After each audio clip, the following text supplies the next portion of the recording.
Grabe naman po, napakaganda ni Viancy. So, dito mo po masasabi na napaka-supportive po ng Team Kalingap and ni Kalingap Prab. Andyan sila, handang suportahan itong sila Viancy, Dara, para mas lalo pa po ma-improve ang kanilang confidence. At alam naman po natin lahat na itong si Viancy ay mahilig pong sumali sa mga patimpalak.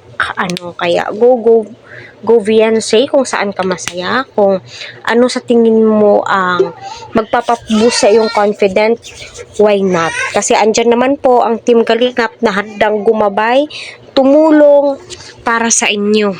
So kita naman po natin na ang ganda po talaga ni Viancy, lalong-lalo na ang pinakagusto ko po sa kanya, kahit naka-lip tint lamang po siya, nakapulbo, ikitang-kita po ang kanyang kagandahan. Ika nga ni Kalingap Prab sa Part 37, itong si Viancy ay napakasimple, napakaganda, walang kaarte-arte sa muka. So totoo naman po, kita naman po natin. Kaya patuloy po nating suportahan si Kalingap Prab, Kuya Val at ang buong team. Huwag po natin skip ang kanilang ads para sa ganon ay marami pa pong kababayan po natin ang kanilang matulungan and syempre ang kanilang malingap.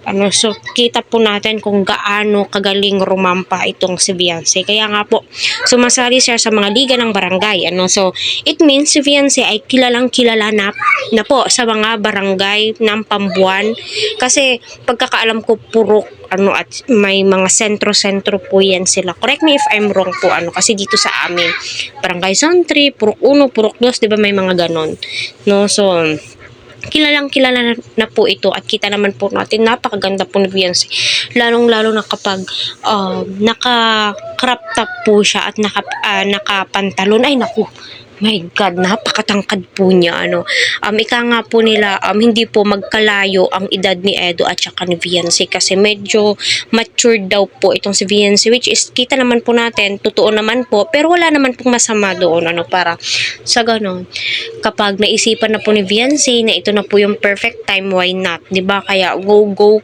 So andito lang kami handang sumuporta, at syempre manalangin na naway na kayo na po ay nako, napaka-advance ko po So ayun, suportahan po natin itong si Viancy at saka si Edu.